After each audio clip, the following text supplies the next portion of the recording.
I stopped to let the car cool off and to study the map. I had expected to be near my objective by now, but everything still seemed alien to me. I was only 5 when my father had taken me abroad, and that was 18 years ago.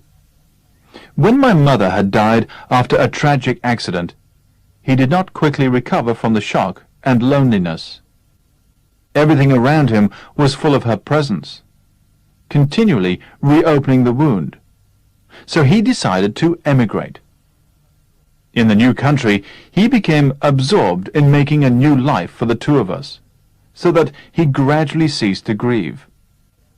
He did not marry again, and I was brought up without a woman's care. But I lacked for nothing, for he was both father and mother to me. He always meant to go back one day, but not to stay. His roots and mine had become too firmly embedded in the new land.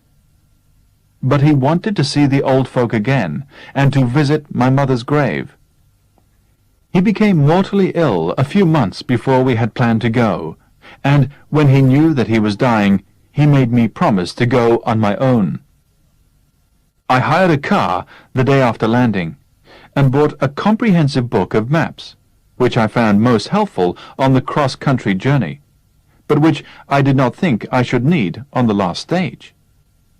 It was not that I actually remembered anything at all, but my father had described over and over again what we should see at every milestone, after leaving the nearest town, so that I was positive I should recognize it as familiar territory. Well, I had been wrong, for I was now lost. I looked at the map, and then at the mileometer. I had come 10 miles since leaving the town, and at this point, according to my father, I should be looking at farms and cottages in a valley, with the spire of the church of our village showing in the far distance. I could see no valley, no farms, no cottages, and no church spire, only a lake.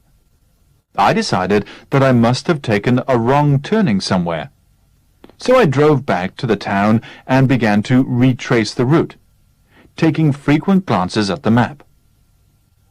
I landed up at the same corner. The curious thing was that the lake was not marked on the map. I felt as if I had stumbled into a nightmare country, as you sometimes do in dreams. And, as in a nightmare, there was nobody in sight to help me. Fortunately for me, as I was wondering what to do next, there appeared on the horizon a man on horseback, riding in my direction. I waited till he came near. Then I asked him the way to our old village. He said that there was now no village. I thought he must have misunderstood me, so I repeated its name. This time he pointed to the lake. The village no longer existed because it had been submerged, and all the valley too. The lake was not a natural one, but a man-made reservoir.